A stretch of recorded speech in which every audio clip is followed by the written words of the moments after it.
Hi all, welcome to Srirangam Vlogs. Singer Fashion Maker 1409 sewing machine. ഇതിൻ്റെ ഒരു unboxing video ഞാൻ മുന്നേ ചാനലിൽ അപ്ലോഡ് ചെയ്തിട്ടുണ്ടായിരുന്നു. അപ്പോൾ അത് കണ്ട് ഒരുപാട് കമൻറ്റുകൾ വരികയുണ്ടായി. ഒന്നാമത്തെ കമൻറ്റ് 1 year ആയില്ലേ ഇതിൻ്റെ ഒരു റിവ്യൂ വീഡിയോ ചെയ്തുകൂടെ എന്ന് ചോദിച്ചുകൊണ്ടായിരുന്നു.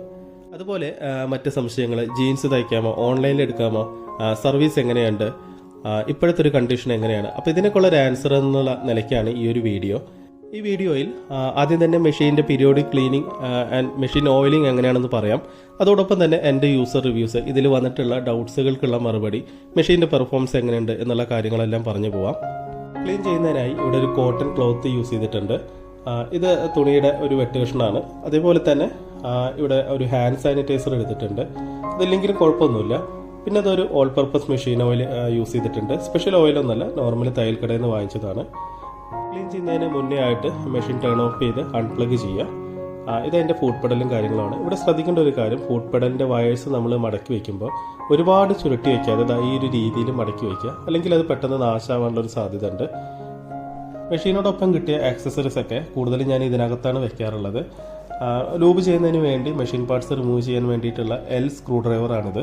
ഇതിനോടൊപ്പം തന്നെ മെഷീനോടൊപ്പം കിട്ടിയ ഒരു ബ്രഷും യൂസ് ചെയ്യാം. ഈ ഒരു സ്ക്രൂ ഡ്രൈവർ നീഡിൽ, അതേപോലെ തന്നെ നീഡിൽ പ്ലേറ്റിൻ്റെ ഈ കാണുന്ന 2 സ്ക്രൂസും റിമൂവ് ചെയ്യുന്നതിന് വേണ്ടി ഉപയോഗിക്കാം. മെഷീൻ ലൂബ് ചെയ്യുന്നതിന് മുന്നേ ആയിട്ട് മെഷീൻ്റെ എക്സ്റ്റീരിയർ, അതേപോലെ തന്നെ ചില ഇൻറ്റീരിയർ പാർട്സ് ഒക്കെ ക്ലീൻ ചെയ്യേണ്ടതുണ്ട്. അപ്പോൾ എന്തിനാണ് ലൂബ് ചെയ്യുന്നതെന്ന് ചോദിച്ചു കഴിഞ്ഞാൽ മെഷീൻ്റെ സ്മൂത്ത് ഓപ്പറേഷനും അതേപോലെ തന്നെ അതിൻ്റെ ലോങ്ങിറ്റിവിറ്റി, കാര്യക്ഷമതയൊക്കെ വർദ്ധിപ്പിക്കുന്നതിന് വേണ്ടിയിട്ടാണ്. അപ്പോൾ ഞാനിത് അവിടെ ഒരു ഹാൻഡ് സാനിറ്റൈസർ യൂസ് ചെയ്തിട്ടുണ്ട്. ഡയറക്റ്റ് സ്പ്രേ ചെയ്യേണ്ട, അതില്ലെങ്കിലും കുഴപ്പമൊന്നുമില്ല. ചിലതൊക്കെ നമുക്ക് ഈ സാനിറ്റൈസർ ഉപയോഗിച്ച് തുടയ്ക്കുമ്പോൾ അതിൻ്റെ സ്പിരിറ്റ് കണ്ടന്റ് ഉള്ളതുകൊണ്ട് തന്നെ നല്ല ക്ലീൻ ആയിട്ട് കിട്ടും. അതോടൊപ്പം തന്നെ ഈ കാണുന്ന ഒരു ബ്രഷ് ഉപയോഗിച്ചുകൊണ്ട് പൊടിയും കാര്യങ്ങളൊക്കെ നമുക്ക് റിമൂവ് ചെയ്ത് കളയാം. മെഷീൻ എക്സ്റ്റീരിയർ ക്ലീൻ ചെയ്ത് കഴിഞ്ഞാൽ ഇനി ഈ ഒരു ഭാഗം ക്ലീൻ ചെയ്യാം. Needle, pressure foot, needle plate ഒക്കെ വരുന്ന ഈ ഒരു സ്റ്റിച്ചിങ് ഏരിയയിലാണ് ഏറ്റവും കൂടുതൽ പൊടി അടിഞ്ഞിരിക്കുക. ഇത് കൂടുതലായിട്ട് നമ്മൾ തുണികളിലൊക്കെ മാർക്ക് ചെയ്യാൻ വേണ്ടി ഉപയോഗിക്കുന്ന മാർക്കിംഗ് ചോക്കിൻ്റെ പൊടി, അതുപോലെ തന്നെ ചെറിയ നൂലുകൾ, പഞ്ഞ് പോലുള്ള നൂലുകളുടെ പാർട്സുകളൊക്കെ ഇവിടെ അടിഞ്ഞിരിക്കും. ഈ ഒരു ഹിഞ്ച് കവർ ഓപ്പൺ ചെയ്ത് നോക്കിയാൽ ഇതിനകത്ത് ഒരുപാട് പൊടി അടിഞ്ഞിരിക്കുന്നതായിട്ട് കാണാം. ഞാൻ ഈ ഒരു ലാച്ചിൽ പിടിച്ച് ഇതേപോലെ പുറകോട്ട് വലിച്ച് ഈ ഒരു ബോബിൻ കവർ പുറത്തെടുക്കുകയാണ്. ഇനി ഈ നീഡിൽ പ്ലേറ്റ് 2 സ്ക്രൂവും അഴിച്ച് സ്റ്റിച്ചിങ് ഏരിയ ഓപ്പൺ ചെയ്യാം. അതിനുവേണ്ടി ഇതിനോടൊപ്പമുള്ള സ്ക്രൂ ഡ്രൈവർ ഉപയോഗിച്ചിട്ട് സ്ക്രൂ ലൂസ് ചെയ്തിട്ട് നമുക്കിത് ഓപ്പൺ ചെയ്തെടുക്കാം.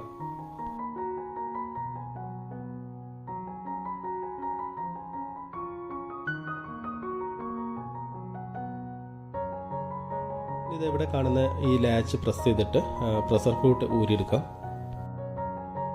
ഈ പ്രഷർ ഫൂട്ടിനകത്തും ഒരുപാട് പൊടി അടിഞ്ഞിരിക്കുന്നതായിട്ട് കാണാം. 10 ദിവസം മുന്നേ ഞാനിത് ക്ലീൻ ചെയ്താണ്, പക്ഷേ റീസെൻ്റ്ലി കുറേയധികം യൂസ് ചെയ്തിട്ടുണ്ടായിരുന്നു. അപ്പോൾ നമ്മുടെ യൂസിനനുസരിച്ചിട്ടാണ് ഇതിന് പൊടി അടിയാനുള്ളൊരു സാധ്യത ഉള്ളത്.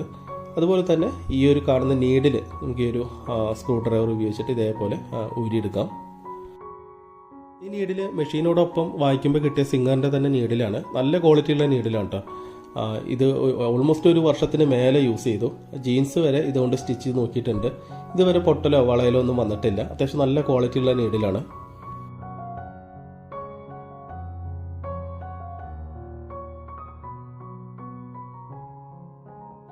സ്റ്റിച്ചിങ് ഏരിയയുടെ ഭാഗം റിമൂവ് ചെയ്തിരിക്കുകയാണ്. ഈ ഒരു ഭാഗത്തായിട്ട് ഒരുപാട് പൊടിയും സെഡിമെൻറ്റ്സ് ഒക്കെ അടിഞ്ഞിരിക്കുന്നതായിട്ട് കാണാം. ഇത് കൃത്യമായ ഇടവേളകളിൽ ക്ലീൻ ചെയ്യും. അതേപോലെ തന്നെ മൂവിങ് പാർട്സ് ലൂബ്രിക്കേറ്റ് ചെയ്ത് കൊടുക്കുകയും വേണം. ഇതിനങ്ങനെ കൃത്യമായ സമയം പറയാൻ പറ്റില്ല, നമ്മുടെ യൂസിനനുസരിച്ചിട്ടാണ്. സ്റ്റിച്ചിങ് ഏരിയ ക്ലീൻ ചെയ്യുമ്പോൾ അങ്ങനെ ചെരിച്ചിട്ടിട്ട് ക്ലീൻ ചെയ്യരുത്. അതിങ്ങനെ ഉള്ളിൽ പൊടി വീഴാൻ ഇടയാക്കും. അതുകൊണ്ട് ഇങ്ങനെ സ്ട്രൈറ്റ് ആയിട്ട് വെച്ചുകൊണ്ട് തന്നെ ഈ ഒരു സ്റ്റിച്ചിങ് ഏരിയ ക്ലീൻ ചെയ്യണം.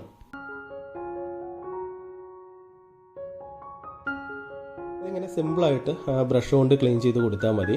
ക്യാൻ എയർ സ്പ്രേ പോലുള്ള സാധനങ്ങളൊന്നും ഉപയോഗിക്കരുത്. അത് കൂടുതൽ ഉള്ളിലോട്ട് പൊടി ഇറങ്ങാൻ ഇടവരുത്തും.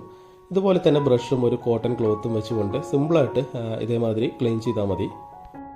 1 വർഷം ഉപയോഗിച്ച് ഞാൻ 100% ഹാപ്പിയാണ്. ഇതുവരെ പ്രോബ്ലംസോ കാര്യങ്ങളൊന്നുമില്ല.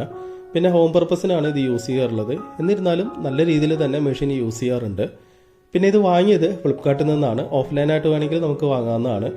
ഫ്ലിപ്കാർട്ടിൽ നിന്ന് വാങ്ങിക്കുമ്പോൾ ഇതിൻ്റെ വാറണ്ടി കാർഡ് കിട്ടും, പക്ഷേ അതിലൊന്നും എഴുതിയിട്ടുണ്ടാവില്ല. നമുക്ക് കിട്ടുന്ന ഇൻവോയ്സ് തന്നെയാണ് നമ്മുടെ വാറണ്ടി.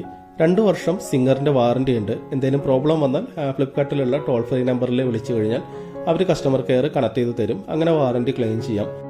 അതോടൊപ്പം തന്നെ 170 രൂപയ്ക്ക് ഒരു എക്സ്റ്റൻഡഡ് വാറണ്ടി കൂടി എടുത്തിട്ടുണ്ടായിരുന്നു. ഡോർ സ്റ്റെപ്പ് സർവീസ് അടക്കം ഇൻക്ലൂഡ് ചെയ്യുന്നതാണ്. ഇനി ഈ ഒരു ഹിഞ്ച് കവർ ഓപ്പൺ ചെയ്ത് കഴിഞ്ഞാൽ ഈ ഒരു ഭാഗം ക്ലീൻ ചെയ്യേണ്ടതായിട്ടുണ്ട്. ഇവിടെയും ഒരുപാട് ഡസ്റ്റുകളും സെഡിമെൻറ്റ്സ് ഒക്കെ അടിഞ്ഞിരിക്കുന്നതായിട്ട് കാണാം. പ്രത്യേകിച്ച് ഇതിനകത്തുള്ള ഈ ഒരു ബോബിൻ കമ്പാർട്ട്മെൻറ്റും ഇതിനകത്തുള്ള ഷട്ടിലുകളൊക്കെ ഇതേപോലെ റിമൂവ് ചെയ്തെടുക്കാം. ഇതിനകത്തും ചളിയും കാര്യങ്ങളൊക്കെ ഉണ്ടായിരിക്കും. അപ്പോൾ അത് കോട്ടൺ ക്ലോത്തും അതേപോലെ ബ്രഷും വെച്ച് നല്ല രീതിയിൽ ക്ലീൻ ചെയ്ത് കൊടുക്കുക. ഈ ഒരു ഭാഗത്ത് വളരെയധികം ഡസ്റ്റും ഡെബ്രീസും അതേപോലെ തന്നെ നൂലുകളുടെ പാർട്ടിക്കിൾസ് ഒക്കെ അടിഞ്ഞിട്ടുണ്ടാവും. അപ്പം അത്തരത്തിലുള്ള നൂലുകളൊക്കെ ചുറ്റിപ്പിടിച്ച് കഴിഞ്ഞാൽ മെഷീൻ സ്ട്രക്ക് ആവുക, ബോബിനകത്ത് നിന്ന് നൂല് പ്രോപ്പറായിട്ട് പുറത്ത് വരാതിരിക്കുക, മെഷീൻ സ്മൂത്ത് ഇല്ലാതിരിക്കുക തുടങ്ങിയ പ്രശ്നങ്ങളൊക്കെ ഉണ്ടാവും. അപ്പോൾ ഓയിലിംഗ് ചെയ്യുന്നതിന് മുന്നേ ആയിട്ട് ഈ ഒരു ഭാഗത്ത് വളരെ നല്ല രീതിയിൽ തന്നെ ക്ലീൻ ചെയ്ത് കൊടുക്കണം. അപ്പോൾ അത്യാവശ്യം നല്ല രീതിയിൽ ക്ലീൻ ആയിട്ടുണ്ട്. ഇനി ഇതിൻ്റെ അടിഭാഗത്തായിട്ട് ഞാനിത് ഇതുപോലെ ഒരു കോട്ടൺ തുണി വെച്ച് കൊടുക്കുന്നുണ്ട്. അത് ഈ ഒരു പ്രഷർ ഫൂട്ടിൻ്റെ ലാച്ചും ഫിക്സ് ചെയ്യുന്ന ഭാഗം ജസ്റ്റ് ഒന്ന് ഓയിൽ ചെയ്ത് കൊടുക്കുമ്പോൾ എക്സസ് ഓയിൽ നേരിട്ട് ഇതിലേക്ക് വീഴാതിരിക്കാൻ വേണ്ടിയിട്ടാണ്. ഇത് പോളിഷ്ഡ് സ്റ്റെയിൻലെസ് സ്റ്റീലാണ്. അതുപോലെ തന്നെ ഈ ഒരു വാച്ച് ഡോഗിൻ്റെ ഭാഗത്തും അതിൻ്റെ ടീത്തൊക്കെ വരുന്ന ഒരു ഭാഗത്ത് ജസ്റ്റ് ഒന്ന് ഓയിലിംഗ് ചെയ്ത് കൊടുക്കുന്നുണ്ട്. പ്രഷർ ഫൂട്ടിൻ്റെ ലാച്ച് ഒന്ന് പ്രസ് ചെയ്തുകൊണ്ട് ഓയിൽ ഒന്ന് സ്പ്രെഡ് ചെയ്ത് കൊടുക്കുക. ഇനി ബോബിൻ കമ്പാർട്ട്മെൻറ്റിൻ്റെ ഉൾഭാഗം ഓയിലിംഗ് ചെയ്യണം. ഈ വലതുവശത്ത് കാണുന്ന ഹാൻഡ് വീൽ തിരിച്ചു കഴിഞ്ഞാൽ ഇതിൻ്റെ ഉൾഭാഗത്ത് ഇങ്ങനെ റൊട്ടേറ്റ് ചെയ്യും. അപ്പോൾ ഈ ഒരു മെഷീൻ ഞാനിതാ ഇങ്ങനെ ഒന്ന് മലർത്തിയിട്ടിട്ടുണ്ട്. ഇനി ഹാൻഡ് വീൽ തിരിച്ചു കഴിയുമ്പോൾ ഈ ഒരു മൂവിങ് പാർട്സ് തിരിയുന്നതായിട്ട് കാണാം. ഇതിൻ്റെ ജോയിൻറ്റിലായിട്ട് ഓയിലിംഗ് ചെയ്യണം. ഒരുപാടൊന്നും വേണ്ട, കൂടുതലായി കഴിഞ്ഞാൽ ഡസ്റ്റ് കൂടുതൽ പറ്റിപ്പിടിക്കാൻ ഇടവരും. അപ്പോൾ ഇത് ജസ്റ്റ് ഒന്ന് ഇങ്ങനെ തിരിച്ച് ഓയിലൊന്ന് സ്പ്രെഡ് ചെയ്യുക. എക്സസ് ആയിട്ടുള്ള ഓയിൽ ഒരു തുണി വെച്ച് ജസ്റ്റ് ഒന്ന് ഒപ്പിയെടുക്കുക. ഇനി ഈ മൂവിങ് ഷട്ടിലും ഇതിൻ്റെ കേസും ക്ലീൻ ചെയ്ത് തിരിച്ചിട്ട് കൊടുക്കാം. പിന്നെ കമൻറ്റിൽ വന്ന മറ്റൊരു ക്വസ്റ്റ്യൻ, സിംഗറിന് കേരളത്തിൽ സർവീസ് സെൻറ്റർ ഉണ്ടോ എന്നാണ്. ഇവരുടെ സൈറ്റിൽ സർവീസ് സെൻറ്റർ ലൊക്കേറ്റർ ഉണ്ട്. അത് വെച്ച് നിയർ ബൈ ആയിട്ടുള്ള സർവീസ് സെൻറ്റർ നമുക്ക് ലൊക്കേറ്റ് ചെയ്തെടുക്കാം. പിന്നെ സെർച്ച് ചെയ്യുമ്പോഴും കേരളത്തിൽ ഒരുപാട് ഓതറൈസ്ഡ് സർവീസ് സെൻറ്ററുകൾ കാണിക്കുന്നുണ്ട്. പിന്നെ ഒരു റെപ്യൂട്ടഡ് ബ്രാൻഡ് ആയതുകൊണ്ട് തന്നെ വാറണ്ടി പീരീഡ് കഴിഞ്ഞാൽ നമുക്ക് പല സ്ഥലത്തുനിന്നും ഇത് റിപ്പയർ ചെയ്ത് കിട്ടും. ഇനി നീഡിൽ ബാറിൻ്റെ മൂവ്മെൻറ്റ് വരുന്ന ഭാഗത്തും ഓയിലിംഗ് ചെയ്ത് കൊടുക്കാനുണ്ട്. അപ്പോൾ ഇത് ഫ്രീക്വൻ്റ്ലി ആയിട്ട് നല്ല രീതിയിൽ മൂവ്മെൻറ്റ് വരുന്നൊരു ഭാഗമാണ്. അപ്പോൾ ഈ ഒരു ഭാഗത്തും ഇതേപോലെ ഓയിലിംഗ് ചെയ്ത് കൊടുക്കുക. അപ്പോൾ നമ്മളിങ്ങനെ മെഷീൻ കിടത്തി വെച്ചത് കാരണം എക്സസ് ഓയിലൊന്നും അകത്ത് പോവില്ല. ഇവിടെ ഇതേപോലെ ക്ലീൻ ചെയ്ത് കൊടുക്കുക. പിന്നെ ഇവിടെ ക്ലീൻ ചെയ്ത് കൊടുക്കുമ്പോൾ ഈ ഒരു ഭാഗത്തായിട്ട് LED ഇൻഡിക്കേഷൻ്റെ ഒരു സർക്യൂട്ട് വരുന്ന ഭാഗമുണ്ട്. അതുകൊണ്ട് കെയർ ചെയ്തിട്ട് ക്ലീൻ ചെയ്ത് കൊടുക്കുക. ഇനി ഒരു ഷട്ടിൽ ഇതേപോലെ തിരിച്ചിടാം. ഇനി ഇത് കവർ ചെയ്യുന്നതിന് വേണ്ടിയിട്ട് ഇതിൻ്റെ അടിയിൽ കണ്ടോ ഈ ഒരു നോച്ച്, ഇതിൻ്റെ ആ ഒരു കറക്റ്റ് ഗ്രൂവിൽ വരുന്ന രീതിയിൽ ഇട്ട് കൊടുക്കുക. ചിലപ്പോഴൊക്കെ സ്ട്രക്കും കാര്യങ്ങളൊക്കെ വന്ന് മുഴുവനായിട്ടും ഈ ഒരു ഭാഗം അഴിക്കുന്ന സമയത്ത് കൃത്യമായിട്ട് തന്നെ ഇതേപോലെ ഇട്ട് കൊടുക്കുക. അല്ലെങ്കിൽ ഫ്രീക്വൻറ്റ് സ്ട്രക്കും കാര്യങ്ങളും വീണ്ടും വരും. ഈ ലാച്ച് ഇതേപോലെ ക്ലോസ് ചെയ്ത് കൊടുക്കുക. അപ്പോൾ അതിനി നീഡിൽ പ്ലേറ്റ് ക്ലോസ് ചെയ്യാൻ പോവുകയാണ്. ചില സമയത്തൊക്കെ ഈ ഒരു ഫീഡ് ഡോഗിൻ്റെ ഭാഗം സ്ട്രക്ക് ആവുകയും പ്രോപ്പറായിട്ട് മൂവ് ചെയ്യാതൊക്കെ വരാറുണ്ട്. അന്നേരം ഈ നീഡിൽ പ്ലേറ്റ് ഇതേപോലെ ഒന്ന് ഓപ്പൺ ചെയ്ത് ഉൾഭാഗത്തുനിന്ന് നോക്കുക. കൂടുതലായിട്ടും നൂലൊക്കെ ചുറ്റിപ്പിടിച്ച് വരുമ്പോഴും പൊടിയെല്ലാം കൂടുതലായിട്ട് അടിയുമ്പോഴും ഈ ഒരു പ്രശ്നം കണ്ടുവരാറുണ്ട്. അപ്പോൾ നൂലൊക്കെ ഉണ്ടെങ്കിൽ ഒരു നീഡിൽ ഉപയോഗിച്ച് ആ നൂലെടുത്ത് കളഞ്ഞാൽ ഈ ഒരു ഫീഡ് ഡോഗ് ഫ്രീ ആവും.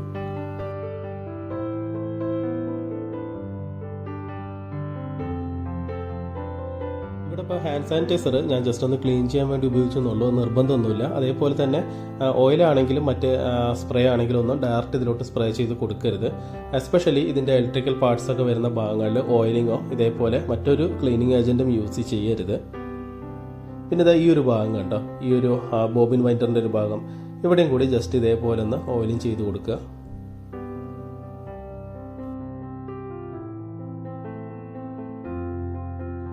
ഈ ഒരു കാണുന്ന അടിഭാഗത്തായിട്ട് കാണുന്ന ആ ഒരു മോട്ടറിൻ്റെ വെന്റിലേഷൻ ഭാഗത്ത് സ്റ്റിച്ചിങ് സാധനങ്ങളോ സൂചിയോ അങ്ങനെ കാര്യങ്ങളൊന്നും കടത്തി വെക്കരുത്.